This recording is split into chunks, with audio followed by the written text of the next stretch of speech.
Assalamualaikum warahmatullahi wabarakatuh. Salam budaya, salam sejahtera, rahayu, rahayu, rahayu. Oke dulurku semua, di kesempatan kali ini saya akan coba membahas tentang Nur Muhammad, yaitu ruh manusia yang lebih mendalam lagi. Seperti di video saya sebelumnya, saya sudah sedikit mengupas tentang Nur Muhammad. Di video saya sebelumnya saya katakan bahwasanya Nur Muhammad tidak masuk ke dalam tubuh manusia. Jadi Nur Muhammad itu tidak masuk ke dalam tubuh manusia. Lebih tepatnya Nur Muhammad itu tidak masuk ke dalam tubuh manusia. Karena apa? Ketika kita membahas Nur Muhammad, ruh manusia, maka kita harus membahas pula asal daripada Nur Muhammad itu. Seperti di dalam Al-Quran diterangkan bahwasanya ruh manusia tercipta dari percikan kecil cahaya Tuhan, disebut Nur Muhammad. Jadi ruh manusia atau Nur Muhammad itu berasal daripada Tuhan itu sendiri. Di situ sudah jelas digambarkan bahwasanya Nur Muhammad itu tercipta dari percikan kecil cahaya Tuhan. Berarti Nur Muhammad itu asalnya dari diri Tuhan itu sendiri. Tuhan itu diibaratkan cahaya yang maha besar dan Nur Muhammad itu berasal dari cahayanya, cahaya Tuhan itu sendiri. Yang memercik kecil menjadi ruh, menjadi hidup, daya hidup bagi manusia. Itu yang kita tahu. Nur Muhammad itu ruh manusia. Tapi menurut pandangan saya, Nur Muhammad itu sebenarnya bukan hanya ruh buat manusia, lur. Jadi sebagian orang berpandangan bahwasanya Nur Muhammad, ruh manusia itu, saya misalkan punya ruh satu, kalian punya ruh satu, masing-masing di antara kita manusia itu memiliki ruh satu-satu, lur. Jadi ruh itu jadinya banyak. Andai kata ada 1 miliar manusia di dunia ini, berarti 1 miliar pura ruhnya. Itu mindset yang selama ini tertanam di dalam keyakinan dan di dalam pikiran kita. Padahal ruh itu cuma satu. Ruh itu cuma satu, enggak banyak. Tuhan enggak menciptakan ruh. Tuhan itu enggak menciptakan ruh, tapi meniupkan ruh. Karena apa, lur? Karena ruh itu bukan sesuatu yang lain dari diri Tuhan itu sendiri, melainkan ruh itu adalah diri Tuhan itu sendiri, bagian kecil daripada diri Tuhan itu sendiri. Jadi nggak ada Tuhan menciptakan dirinya sendiri, itu nggak ada. Yang ada Tuhan membagi dirinya, itu kemungkinan ada, kemungkinan bisa.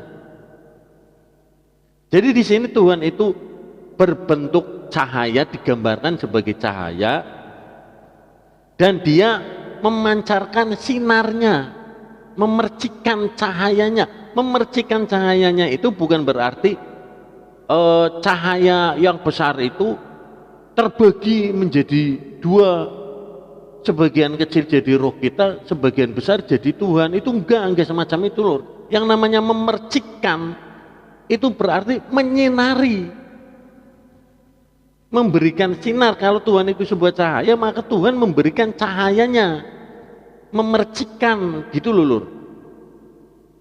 Memercikan cahayanya itu bukan seperti yang kita bayangkan, tapi lebih tepatnya memercikan cahaya itu menyinari kita, menyinari manusia. Lah sinar itu yang menjadi ruh. Sinar daripada Tuhan itu menjadi ruh, menjadi daya hidup bagi manusia. Lah sebenarnya ruh itu satu, enggak banyak. Karena ruh itu cahaya Tuhan itu sendiri. Tuhan itu satu, enggak banyak. Satu tapi maha besar. Maka ketika dia memercikan cahayanya, ketika dia memancarkan cahayanya dan sampailah cahaya itu ke alam semesta, maka alam semesta ini menjadi hidup.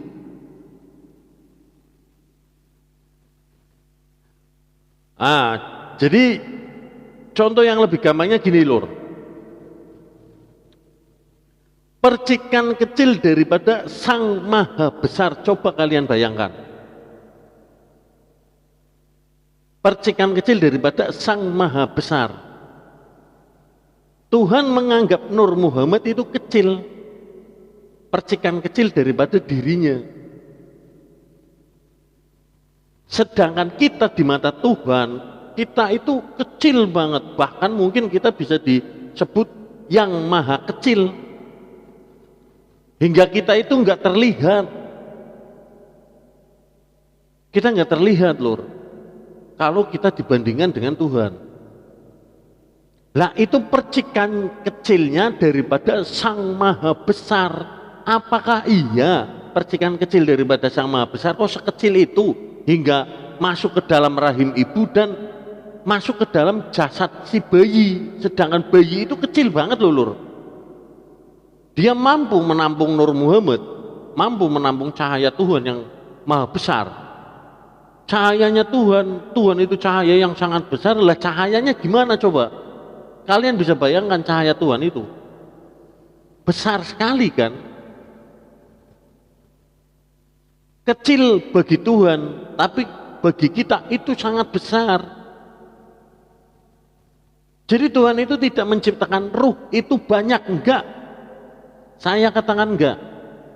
Tuhan itu enggak menciptakan ruh karena ruh itu bagian daripada dirinya. Sebenarnya ruh manusia yang disebut Nur Muhammad itu cahaya daripada Tuhan itu sendiri. Percikan kecilnya. Cahayanya kalau lebih gampangnya dikatakan itu cahayanya lur, cahaya Tuhan itu sendiri. Itulah Nur Muhammad. Jadi dia satu tapi ada di mana-mana. Dia meliputi jagat seisinya. Jadi bukan ruh, bukan Nur Muhammad yang masuk ke dalam tubuh kita, tapi sebenarnya kitalah yang masuk ke dalam diri Nur Muhammad. Kita ada di dalam ruh, kita ada di dalam Nur Muhammad. Lah berarti Nur Muhammad enggak ada di dalam diri kita toh. Nur Muhammad itu ada di depan, ada di belakang, ada di samping kanan kiri, ada di bawah, ada di atas, bahkan ada di setiap pori-pori tubuh kita. Dia meliputi kita, bahkan ada di dalam diri kita lur. Itulah kenyataannya. Nur Muhammad itu cahaya daripada Tuhan itu sendiri. Lah ketika kita berada di dalam cahaya Tuhan, maka kita akan menjadi hidup. Saat kita hidup maka akan terciptalah kehidupan. Hidup dan kehidupan itu berbeda. Hidup itu esensi murni. Esensi murni yang belum bercampur dengan hawa nafsu atau keinginan. Dia tidak ada gerakan, tidak ada rasa, tidak ada apapun. Itulah hidup. Tapi kalau kehidupan itu dia pergerakan, perputaran. Dia butuh makan, dia butuh minum, dia merasakan sakit, dia merasakan senang, dia bahagia, dia ingin memberi orang lain, dia ingin semuanya. Itu namanya kehidupan. Sedang hidup itu sendiri lain daripada itu loh. Hidup itu esensi murni yang belum bercampur dengan hawa nafsu. Sekarang saya perumpamakan nih. Saya ambil sebuah contoh. Saya ambil contoh ikan yang ada di dalam lautan sana lur. Ketika ikan yang ada di dalam lautan saya ambil dan saya angkat ke permukaan, saya taruh ikan itu di daratan, maka niscaya ikan itu pasti akan mati. Pasti akan mati. Tapi ketika ikan itu saya kembalikan ke dalam air, maka ikan itu akan hidup. Jadi dengan kisah ikan ini kita sudah bisa mengambil kesimpulan lur, bahwasanya hidup ikan itu apa? Apa yang menyebabkan ikan hidup? Ikan bisa hidup itu karena apa? Itu contoh yang sederhana, simpel sekali. Hikmah yang bisa kita petik dari kisah ikan yang saya ceritakan tadi, bahwasanya hidup ikan itu adalah apa lur? Air.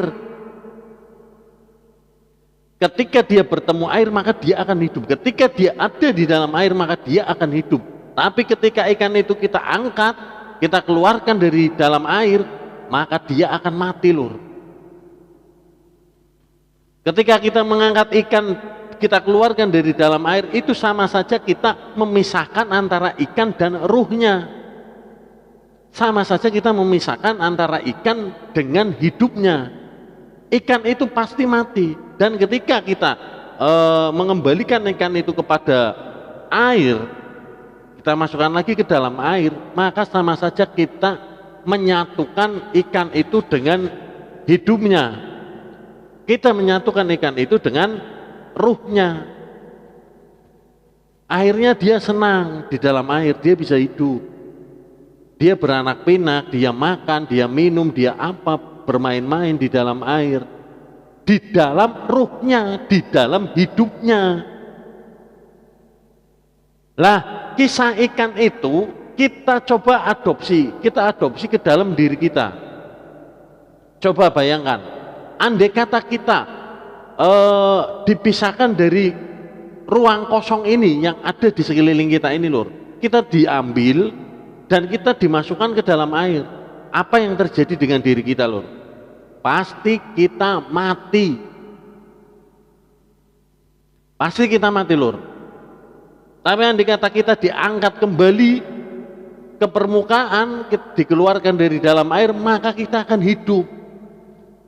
Itu sama saja ketika kita dimasukkan ke dalam air, sama saja kita memisahkan hidup kita, badan kita, diri kita memisahkan diri kita dari ruh kita. Kita memisahkan diri kita dari hidup kita. Tapi ketika diangkat kembali dari dalam air dan dikeluarkan, ditaruh di daratan sini, itu sama saja kita menyatukan kembali tubuh kita dengan ruh kita. Kita menyatukan tubuh kita dengan hidup kita. Kita pasti akan hidup di sini lur. Kita bisa bercanda, kita bisa tertawa, kita membina rumah tangga, berbuat baik, berbuat jahat dan semuanya. Itu contoh yang nyata bahwa roh itu sebenarnya bukan ada di dalam diri kita saja lur. Roh itu enggak sekecil itu hingga dia masuk ke dalam diri kita. Ini justru terbalik, kebalikannya, bahwasanya kitalah yang hidup di dalam ruh. Kitalah yang ada di dalam Nur Muhammad, bukan Nur Muhammad ada di dalam diri kita, itu enggak. Tapi kita yang ada di dalam diri Nur Muhammad. Ketika kita berusaha lari dari Nur Muhammad ini, kita masuk saja ke dalam air, pasti kita mati. Karena kita meninggalkan hidup kita meninggalkan ruh kita. Kita keluar dari ruh kita pasti akan mati. Oke? Sudah bisa dipahami? Karena apa? Karena Nur Muhammad, roh yang biasa kita kenal sebagai ruh kita itu sebenarnya kalau di dalam Al-Quran itu sebenarnya sudah sangat tegas, sudah sangat gamblang lur. Hanya kita saja yang kurang berpikir. Kita diberi pikiran, kita diberi akal, tapi terkadang kita enggak menggunakan akal dan pikiran kita untuk mencari jati diri kita. Tapi kalau mencari harta, benda dan kesenangan dunia, itu kita nomor satu. Akal dan pikiran kita pasti kita pakai. Tapi kalau untuk mencari diri kita, nalar kita, akal pikiran kita itu sama sekali tidak bekerja. Kita hanya taunya instan, enaknya saja. Ya sudah, pokoknya seperti itu. Ya benar, ya benar. Tanpa kita mau mengkaji lebih dalam lagi makna yang sebenar-benarnya itu bagaimana. Seperti halnya dalam Islam pun kan ada 4 tataran, syariat, hakikat, torekot, dan makrifat. Jadi kita jangan berpuas diri, jangan berbangga diri, kita hanya bisa menjalankan syariat. Syariat kita jalankan 5 waktu 17 rakaat, tidak pernah berhenti, tidak pernah bolong sama sekali, kita sudah bangga. Jangan, karena masih ada tataran berikutnya, masih ada klaster berikutnya yang perlu kita daki, yang perlu kita pahami. Oke? Lah, terus ketika kita pertanyakan, lah kalau misalkan ruh manusia itu sama, kenapa kok bisa berbeda? Kenapa kok antara manusia satu dan yang lainnya itu bisa berbeda, dan antara manusia dan hewan itu kok berbeda? Saya katakan ruh itu sama ya lur.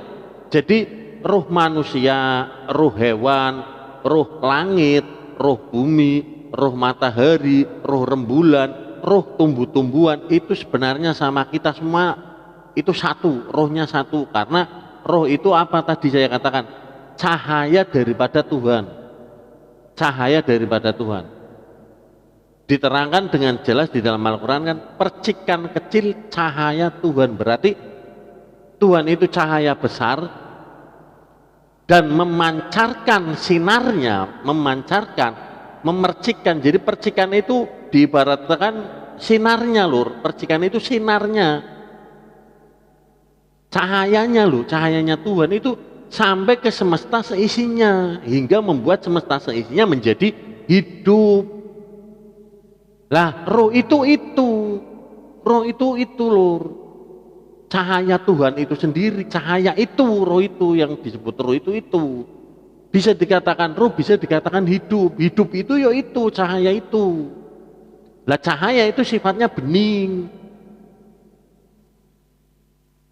Begitu lur. Jadi ayam, harimau, tumbuhan, bumi, hewan-hewan kecil, amuba, plankton dan sebagainya yang ada di langit semua sana, matahari, api, apa semua itu hidupnya itu satu, rohnya itu satu. Karena roh itu besar dan kita semua semesta seisinya ada di dalam roh tersebut, maka kita semua itu hidup. Jadi nggak banyak roh itu, satu, cuman dia besar bagi kita. Kalau bagi Tuhan kecil, tapi kalau bagi kita itu besar. Karena apa? Kita bisa hidup di dalamnya. Kita ibarat kata berenang-renang di dalam samudra hidup. Kita bermain di dalam samudra hidup.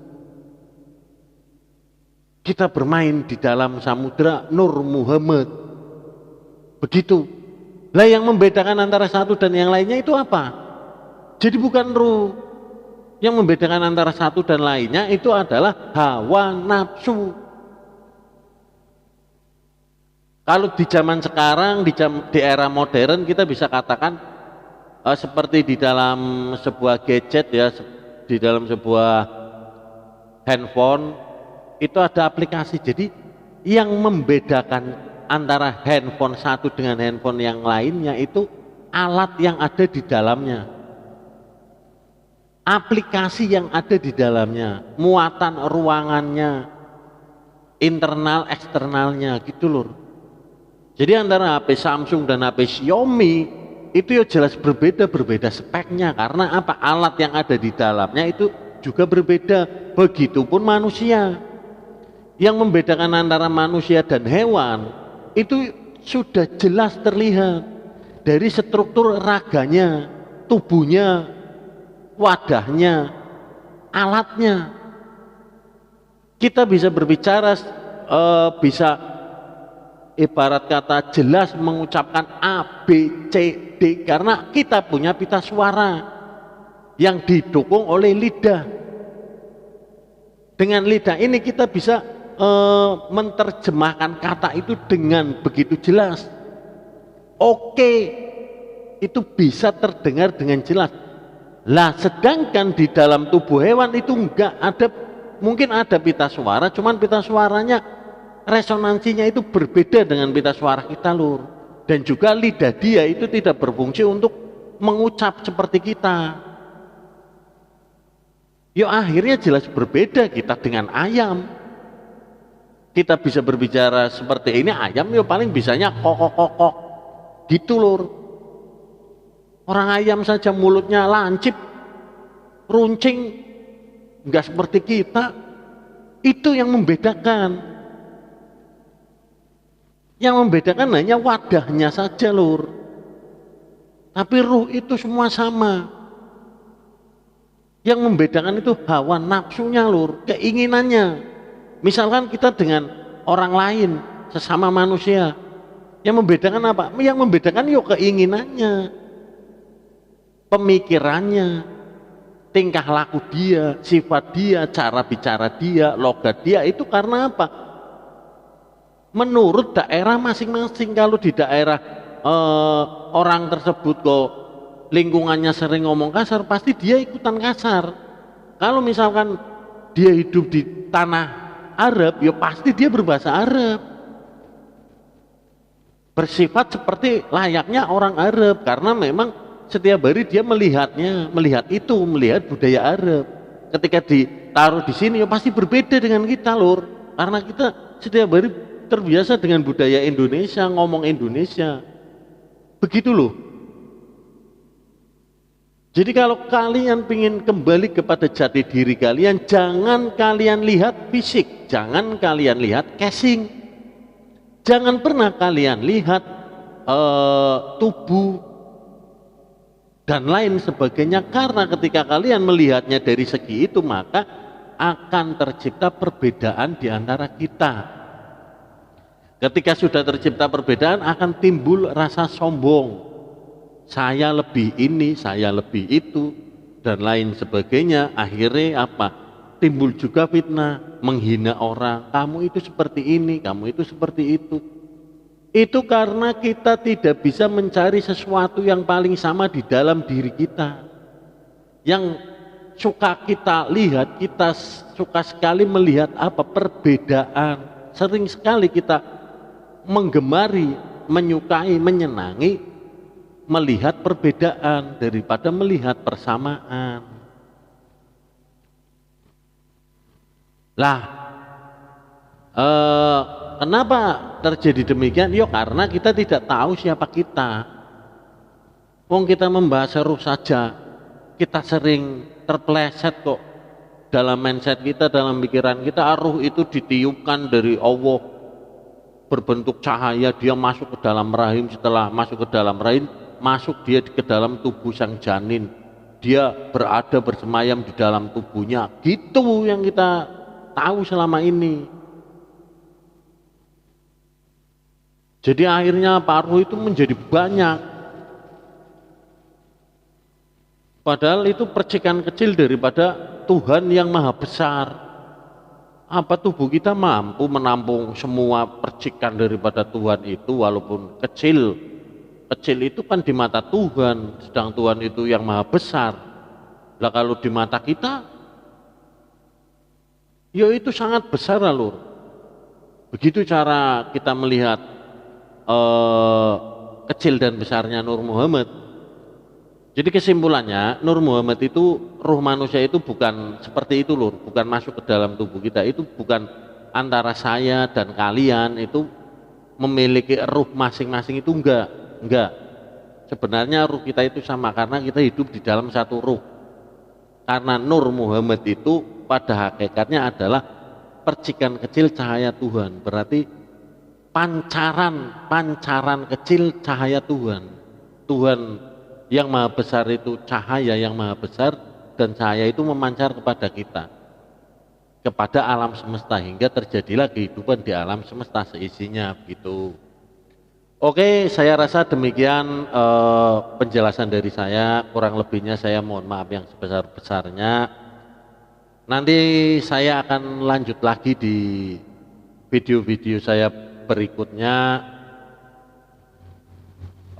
Setiap pengetahuan, setiap pelajaran itu memang harus bertahap, pelan-pelan dipahami, setelah dipahami dirasakan dan dijalani. Untuk kemudian setelah kita memahami benar-benar materi yang kita pelajari sebelumnya, barulah kita menginjak materi berikutnya. Begitu Lur. Jadi jangan tergesa-gesa. Oke, demikian konten saya kali ini. Saya akan sambung di lain kesempatan. Akhir kata, wassalamualaikum warahmatullahi wabarakatuh.